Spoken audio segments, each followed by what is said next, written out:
আসসালামু আলাইকুম, স্বাগতম করছি আমার আরেকটি নতুন রেসিপিতে। তো কী অবস্থা সবার, আশা করি আপনারা অনেক বেশি ভালো আছেন।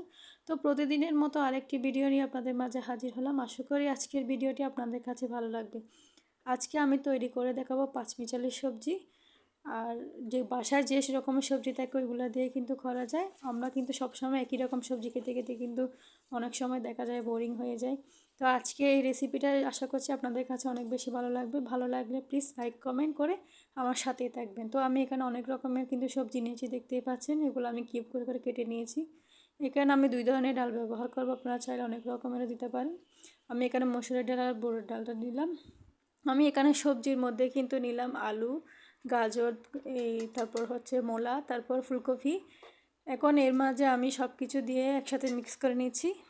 বুটের ডাল দিয়ে সব কিছু একসাথে কিনে আমি এখন মসুরের ডালটা ব্যবহার করব না, ওটা যেহেতু তাড়াতাড়ি নরম হয়ে যায় তাই। এখন এরই মাঝে আমি কিছুটা হলুদ দিলাম, হলুদের গুঁড়া। তারপর এখন স্বাদ মতো কিন্তু লবণটা ব্যবহার করব। লবণটা আমি আবার পরে চেক করে দিতে পারি।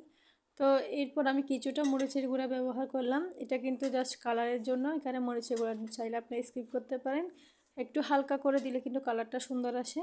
আমি এখানে কাঁচামরিচ ব্যবহার করব, তাই কোনো রকম আর কোনো ঝাল দিব না। তো আমি এখানে কিছুটা, যাই হোক, এখন একটু জিরা গুঁড়া দিলাম।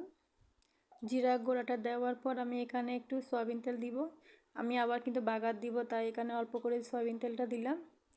তেল দেওয়ার পর আমি সব কিছু এখন হাত দিয়ে কিন্তু ভালো করে মিক্স করে নিব।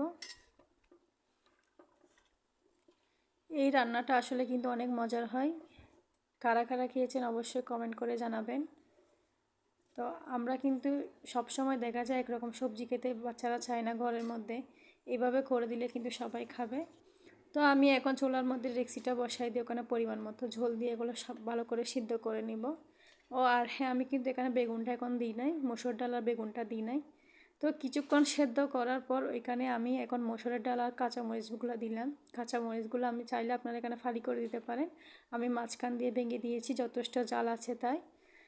এখন যাই নেড়ে চেড়ে ভালো করে সেদ্ধ করে নিব। এগুলা কিন্তু অনেকক্ষণ সিদ্ধ হওয়ার পর এরই মাঝে আমি এখন বেগুন সবগুলো দিয়ে দিচ্ছি। বেগুনটা আমি আগে দিই না, যেহেতু নরম জিনিস, সেটা আরও বেশি নরম হয়ে যাবে তাই।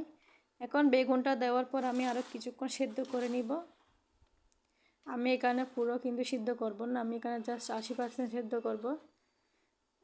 এই রেসিপিটা কিন্তু বেশিরভাগ নরম হয়ে গেলে কিন্তু খেতে ভালো লাগে না। তো আমি এখন সব কিছু সেদ্ধ হয়ে দেখতে পাচ্ছেন 80% কিন্তু সেদ্ধ করলাম।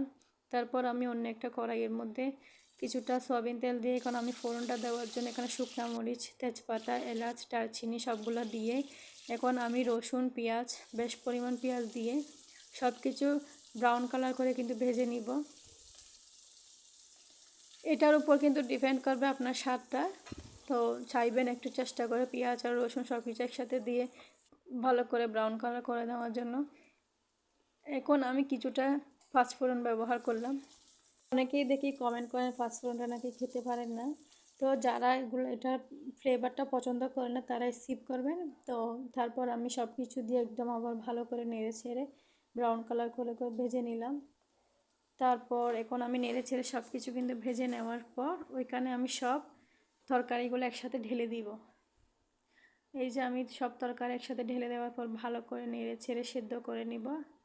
লবণটা কিন্তু চেক করব। এভাবে সবজি রান্না করে আপনার কিন্তু ঘরে রুটি, নান রুটি কিংবা পরোটা সব কিছু দিয়ে কিন্তু খাওয়া যায়। তো তো রেসিপিটা কেমন হয়েছে কিন্তু অবশ্যই কমেন্ট করে জানাবেন। তো এখন আমি আরও কিছুটা একটু সিদ্ধ করে নিব। এতে কিন্তু ফ্লেভারটা কিন্তু অনেক দারুণ এসেছে দেখতে। হ্যাঁ, টমেটোটা চাইলে ব্যবহার করতে পারেন, আমি দিই নাই, কিন্তু আপনারা চাইলে এখানে টমেটোও ব্যবহার করতে পারেন। তো আমি এখন সব শেষে কিন্তু নামিয়ে চুলা থেকে নামিয়ে উপর থেকে ধনেপাতা দিয়ে দিব। তো আজকের রেসিপিটা এই পর্যন্তই। দেখা হবে অন্য কোনো রেসিপি কিংবা ব্লগে। ততক্ষণ পর্যন্ত ভালো থাকবেন। ভিডিওটি দেখার জন্য সবাইকে অসংখ্য ধন্যবাদ। আল্লাহ হাফেজ, আসসালামু আলাইকুম।